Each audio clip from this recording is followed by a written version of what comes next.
Hi everyone. We've got a different movie here in the whole Godzilla chronology. We have got one that is truly underrated and sadly doesn't get as much attention when compared to the other Heisei movies. Even though it's an actual legit Heisei movie of 1980s Godzilla fully freaking realizing Godzilla versus Biollante. This is a Toho production. This is starring Kunihiko Mitamura, Yoshiko Tanaka, Yasuko Sawaguchi, Megumi Okada, and directed by someone else here. Written and directed by Kazuki Omori. Dr. Shiragami has been genetically engineering a form of indestructible plant life using a rare supply of Godzilla cells. The experiment has brought a strange new form of plant life into existence. Biollante, massive yet peaceful in every way, until Godzilla returns to wreak havoc upon Japan. It is only then that something within Biollante stirs and the plant must fight to save her creator from the land she loves. It's the Super Beast battle of the century when Godzilla and Biollante come face to face in an explosive fight to the finish. The Super Beast Battle of the Century from Miramax Productions. This is a rare DVD. The Blu-ray is also out of print. Only 2 libraries in the dang state had a copy, and I forgot where I got this one from, so yeah, Hillsdale. That's all I'm gonna say. This is what freaking Godzilla 1984 wanted to be, but was still kind of mired within the Showa-ish style of film composition and stuff. So this is a freaking great movie. It's got it's got new technology. It's got the JSDF that is being used with new said technology. It's got computer generated imagery used pretty good, where it's not overtaking everything. It feels like this feels like this is Japan ahead in the future. Godzilla has another monster to fight, and it is truly unique. It's a plant-based one, and I'm like, hooray! When I saw this movie about roughly, good 11 years ago, I didn't like this. I said, where's the monster action? I want to see Biollante more.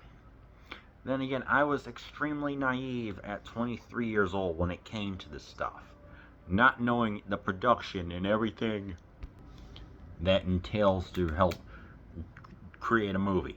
Now I'm aware, and I'm like, ooh, goody! I like this one.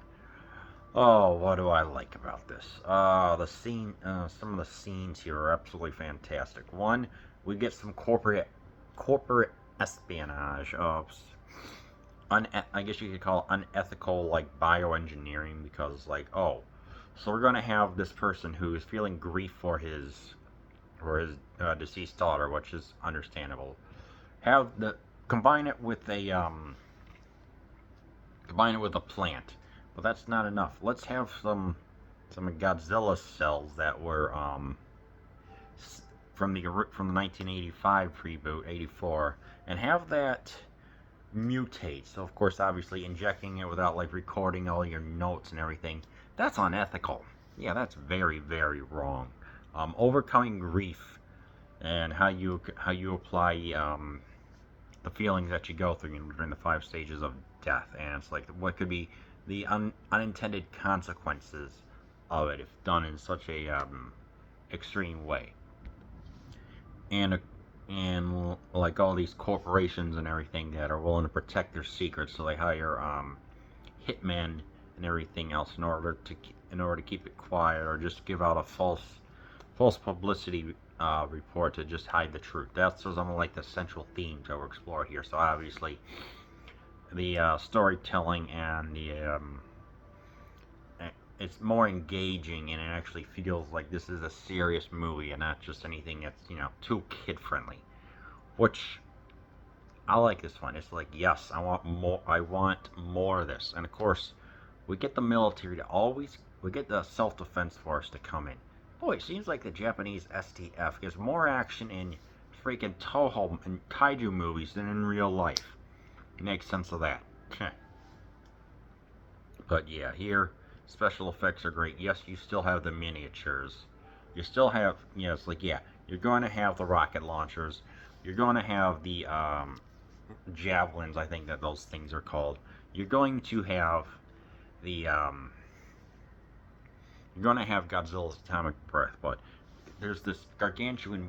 But of course, the main focus is Biollante, in which it is a freaking influenced by Little Shop of Horrors plant. I mean, this thing is massive, and it dwarfs Godzilla. Period. I mean, Godzilla's at least 200 feet tall, and this here it's like 300 feet tall, and it's got these tendrils and tentacles and everything else that bite at the very end, just like a piranha plant. So, it's just beautiful to look at, and it's just so complex and so great. It's just like, it's nearly unstoppable. It's almost immortal because of what the having the cells of a deceased girl in it, which gives it a lot more sympathy, especially for like how it exists. But yeah, when the fights are on screen, it's like there's this one angle where it's like we get to see an atomic breath, and the tentacles retract. You just get to see the damage, the distance, and the size. So there's really a lot of scale here, just to show the menace that Godzilla is. It's absolutely incredible, and I loved it. And of course, when the miniatures come, it feels like he's actually going through a downtown city. So obviously that means better cameras to help increase the resolution. You've got different like materials available to make the miniatures look more real rather than just cardboardy. And you got the angles, which there's just one where he's walking and just going through the town, and you can just tell the camera. Of course, it's on a crane, and they're just looking down at the actor Kempachiro. I forgot the last name. Does it well. He just looks more vicious in this one. He's just tired of it all and just wants to destroy. So yeah, so freaking great. Godzilla is a menace in this. He even tries to face a new piece of technology called the Super X2, which has synthetic diamonds that's supposed to repel him. It works for a little bit. It weakens him, but of course this is probably the most fiercest. This is freaking Gojira we're talking about. He's not going to go down easily. So it is so cool to see all this technology and everything else. This is like during, what was that called in Japan? Like the Lost Decade, the Lost Economy or something. It was a bubble economy, and they had a lot of money going on. Anyway, yeah. Human characters are fine. There's this guy with a beard who's like the main assassin. He's pretty tough. He's pretty cool. Like when you see him on screen, the beard, the cape, and the sunglasses are like give him an aura. He gets taken down eventually, but just to see his presence, you're like, okay, yeah. You got some people in the army. It's like you got this new elite unit guy. He's there. Everyone plays their part. You don't really care too much about them. There was one returning character, Emiko, who is the Esper extrasensory perception, and Esper pretty much is a psychic who communicates with Biollante. So she's pretty much in the entire Heisei era, which is really nice to at least have someone that's returning and give some emotional way, especially with baby Godzilla later. So yeah, what some people may not enjoy, it's just a lot. There's a lot of blood, green ooze, slime, whatever, and people may not be turned off. People may not be turned off by that, which I can understand. And some people may say, it goes a little over. They could have cut like 15 minutes of some of that human drama. Yeah, the human characters are whatever. It's take it or it's your mileage may vary with that. That is like the one big criticism that most people do have here. You know, some people only say, oh, there's like way too much special effects. I'm like, well, it's a new decade, so yeah, I can see where you're understanding. I understand your perspective, but at the same time, it's like, give it a chance at least.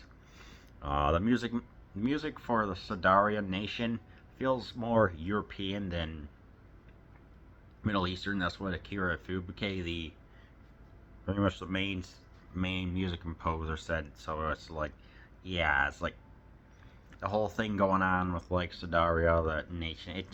It's there, but it's just like one of those other thousands of other made up countries that are just there for the plot and for the action. So obviously, it's not going to be that big of a deal. Biollante, the creature, was designed by a dentist who also did a screenplay for an Ultraman episode, number 34, I think, when he was 16. So to get recognition for this, and you know, he's obviously lost his daughter, so included that in the script. It took 35 people to operate the entire the puppet and everything, so you can just imagine how big that was. The Godzilla suit on on screen was 232 pounds, but it was more comfortable, and underwater was like 176, something like that. So you can obviously tell there was they put a lot of effort in this, and they did, but it didn't get enough return at the box office. So ultimately, it just had to. Toho said, okay, no more lavish productions and not having the return. Let's just bring back the old monsters, update them, and pretty much it works. So yeah, would I watch this again? Yes, but knowing now what I know, I would definitely get great enjoyment from it. And do I recommend you watch it? Oh, heck yes.